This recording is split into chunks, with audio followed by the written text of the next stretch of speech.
आज हम एक ऐसी कहानी के बारे में बात करने वाले हैं जो सच में आपका दिमाग घुमा देगी। Rolls Royce. ये नाम सुनते ही दिमाग में क्या आता है? शान, पैसा और एब्सोल्यूट लग्जरी, राइट? लेकिन क्या आपने कभी सोचा है कि आज जो ब्रांड अमीरी के बिल्कुल शिखर पर है, उसकी शुरुआत एक बेहद गरीब और मुफलिसी में जीने वाले बच्चे ने की थी? चलिए देखते हैं कि कैसे एक चाइल्ड लेबर दुनिया के सबसे लग्जूरियस एम्पायर का मालिक बन गया। देखिए, दुनिया के सबसे अमीर लोग आज रोल्स रॉयस खरीदने का सपना देखते हैं। लेकिन इसकी कहानी का स्टार्ट एकदम अलग है। इमेजिन कीजिए, हेनरी रॉयस सिर्फ 9 साल के थे जब उनके पिता की डेथ हो गई। एक ऐसी ट्रेजेडी जिसने उनके पूरे परिवार को सड़क पर लाकर खड़ा कर दिया।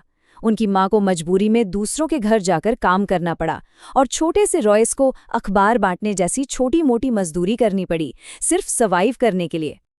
अब आप इनकी ग्रोथ देखिए। 9 साल की उम्र में पेपर बॉय बने और फिर 14 साल की उम्र में किस्मत ने थोड़ा साथ दिया और उन्हें ग्रेट नॉर्दर्न रेलवे कंपनी में एक अप्रेंटिस का काम मिल गया। वहां उन्होंने लिटरली दिन रात एक कर दिया, दर्जनों किताबें पढ़ डाली और मैथ से लेकर इलेक्ट्रॉनिक्स तक सब कुछ डीपली समझ लिया। नतीजा ये हुआ कि सिर्फ 17 साल की उम्र तक वो एक बेहद काबिल मैकेनिक बन चुके थे और 21 साल की उम्र आते आते एक इंजीनियर के तौर पर खुद की कंपनी स्टार्ट करने के लेवल पर आ गए। ये अपने आप में आगे बढ़ने की एक बेहद शानदार मिसाल है। और उन्होंने शुरुआत कितने से की? सिर्फ 20 पाउंड से। जब उनकी पिछली इंजीनियरिंग कंपनी फाइनेंशियल तंगी की वजह से बंद होने वाली थी, तो रॉयस ने कोई आराम की नौकरी ढूंढने के बजाय एक बहुत बड़ा रिस्क लिया। उन्होंने अपनी बची हुई उन्हीं 20 पाउंड्स की सेविंग्स से मैनचेस्टर में अपनी खुद की इलेक्ट्रिकल इंजीनियरिंग फर्म शुरू कर दी। स्टार्टिंग में सर्वाइव करने के लिए उन्होंने डोरबेल्स और सिलाई मशीन तक रिपेयर किए। लेकिन उनका काम इतना परफेक्ट था ना कि साल 1900 आते आते उनकी कंपनी की सेल्स 30 गुना बढ़कर 20,000 पाउंड्स तक पहुंच गई। लेकिन जैसा हमेशा होता है, इस बेहतरीन सफर में भी अचानक एक बड़ा झटका लगा। साल 1901 में ब्रिटिश मार्केट में जर्मन और अमेरिकन कंपनीज ने सस्ते इलेक्ट्रॉनिक्स के साथ धमाकेदार एंट्री ली। फॉरेन कंपटीशन इतना ज्यादा बढ़ गया कि मार्केट में प्राइसेस एकदम से गिर गए और रॉयस का वो बढ़ता हुआ बिजनेस अचानक क्रैश होने लगा। ये एक बहुत बड़ा सेटबैक था। इस अचानक आई नाकामी ने हेनरी रॉयस को अंदर तक तोड़ दिया और उनकी फिजिकल और मेंटल हेल्थ पूरी तरह से बर्बाद हो गई। पर कहते हैं ना, हर बुरी चीज में एक नई शुरुआत छुपी होती है। अपनी खराब तबीयत के चलते जब रॉयस डॉक्टर के पास गए तो उन्हें फ्रेश हवा लेने और एक कार खरीदने की सलाह दी गई। तो उन्होंने एक फ्रेंच कार खरीदी, डिकोविल। अब प्रॉब्लम ये थी कि वो कार बहुत शोर करती थी, उसके ब्रेक्स बेकार थे और इंजन बार बार ओवरहीट होता था। अब रॉयस जैसे परफेक्शनिस्ट इंसान को ये कैसे मंजूर होता? फ्रस्ट्रेशन में आकर उन्होंने उस कार को सिर्फ ठीक नहीं किया बल्कि पूरी तरह से रीडिजाइन ही कर डाला और निकल कर आई उनकी खुद की 1904 की शानदार कार, जो बिल्कुल शांत, हल्की और बहुत रिलायबल थी। और इसी परफेक्शन ने हमारी इस कहानी के दूसरे हीरो को अट्रैक्ट किया, चार्ल्स रॉल्स। एक कार एग्जीबिशन के दौरान जब रॉल्स ने रॉयस की बनाई हुई कार देखी तो वो लिटरली दंग रह गए। उन्होंने तुरंत डिक्लेयर कर दिया कि उन्हें दुनिया का सबसे ग्रेटेस्ट इंजीनियर मिल गया है और बस यहीं से एक ऐसी पार्टनरशिप शुरू हुई जिसने हिस्ट्री क्रिएट कर दी। एक तरफ थे हेनरी रॉयस, जो परफेक्शन के पीछे पागल थे, और दूसरी तरफ चार्ल्स रॉल्स, जो लग्जरी कार्स बेचने में माहिर एक सक्सेसफुल सेल्समैन थे। इन्हीं दोनों के मिलाप से मार्च 1906 में Rolls Royce limited officially start की गई। अब इनकी जो नई 6 सिलेंडर कार थी, उसको मार्केट करने का इनका तरीका बिल्कुल जीनियस था। इन्होंने एक ऐसा मॉडल बनाया जो इतना ज्यादा साइलेंट था कि लोग उसे सिल्वर घोस्ट बुलाने लगे। इसकी ताकत प्रूव करने के लिए पहले एक 24,000 किलोमीटर का एंड्योरेंस टेस्ट किया गया, जहां कार लगातार 2.5 महीने तक दिन रात बिना रुके चलाई गई। और उसके बाद जो किया गया वो असली गेम चेंजर था, विस्पर टेस्ट। सोचिए, कार का इंजन चल रहा है और उसके बॉनेट पर उन्होंने एक सिक्का खड़ा कर दिया। इंजन की स्मूथनेस इतनी थी कि वो सिक्का घिरा ही नहीं। इस एक सिंगल मार्केटिंग स्टंट ने ग्लोबल रॉयल्टी और अमीर लोगों को बिल्कुल दीवाना बना दिया। सक्सेस बिल्कुल अपने पीक पर थी, लेकिन ठीक तभी एक बहुत ही शॉकिंग ट्रेजेडी हो गई। सिर्फ 32 साल की जवान उम्र में चार्ल्स रोल्स, जिन्हें हवाई जहाज उड़ाने का बहुत शौक था, उनका राइट फ्लायर प्लेन हवा में क्रैश हो गया।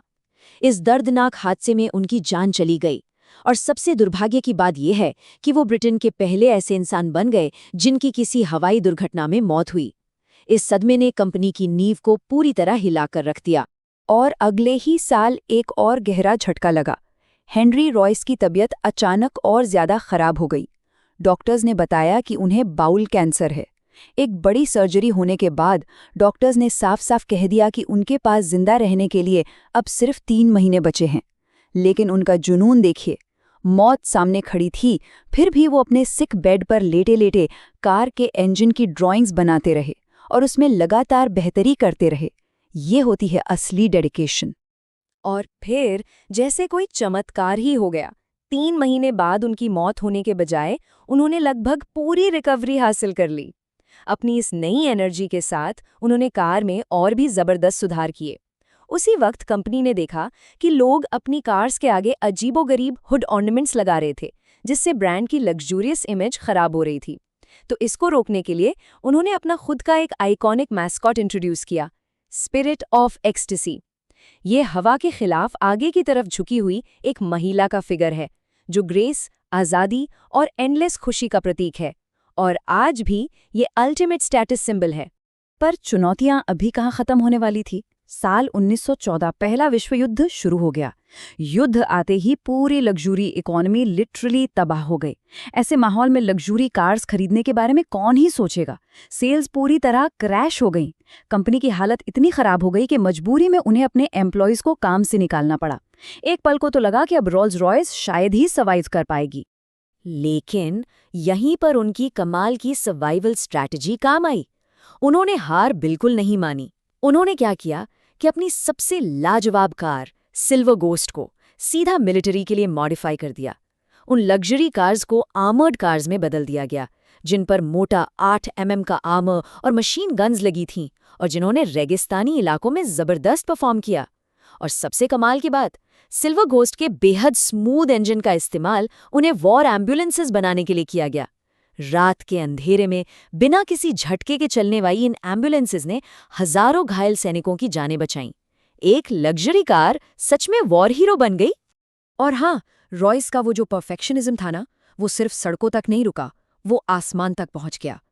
युद्ध के दौरान जब उन्होंने नोटिस किया कि ब्रिटिश एयरफोर्स अपने हवाई जहाज के इंजन्स के लिए कंप्लीटली दूसरे देशों पर डिपेंड कर रही है, तो उन्होंने इसको बदलने की ठान ली। उन्होंने तेजी से नए एरो इंजन्स डिजाइन किए, ईगल, हॉक, फैल्कन और कॉन्डोर। ये इंजन्स बाकी सभी इंजन्स के मुकाबले बेहद हल्के और ज्यादा फ्यूल एफिशिएंट थे। और इन्हीं इंजन्स ने आगे चलकर ब्रिटेन को हवा में एक बहुत बड़ी जीत दिलाई। युद्ध खत्म होने के बाद उन्होंने अपना ये लग्जरी डोमिनेंस बरकरार रखा। पुरानी सिल्वर गोस्ट को हटाकर एक और बोल्ड कार फैंटम लॉन्च की गई, जिसमें 4 व्हील ब्रेक्स थे। और इनका एक्सपेंशन यही नहीं रुका। 1931 में उन्होंने अपने struggling rival luxury brand Bentley को खरीद लिया। इन दोनों ब्रांड्स की एक्सपर्टीज मिलाकर उन्होंने बेंटली 3.5L जैसी आइकॉनिक कार बनाई।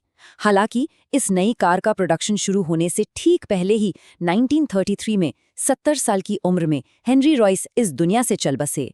तो इस पूरी कहानी को सुनने के बाद दिमाग में एक बड़ा सवाल जरूर आता है, कैसे एक 19वीं सेंचुरी के बेहद गरीब और मुफलिस बच्चे की परफेक्शन की जिद आज 21st सेंचुरी के लग्जरी का सबसे बड़ा स्टैंडर्ड तय कर सकती है। सोचिए जरा, आज भले ही रोल्स रॉयस BMW के पास है, लेकिन इस ब्रांड का हर एक डिज़ाइन, हर एक फीचर आज भी उस अकेले इंसान की कभी ना हार मानने वाली लगन का जिंदा सबूत है। एक पेपर बॉय से शुरू होकर दुनिया का सबसे बड़ा लग्जरी सिंबल बनने का ये सफ़र साफ साबित करता है कि एब्सोल्यूट रेजिलियंस और परफेक्शन से किस्मत की लकीरें बदली जा सकती हैं। ये सफ़र क्या आपको अपनी लाइफ में कुछ बड़ा करने के लिए इंस्पायर नहीं करता?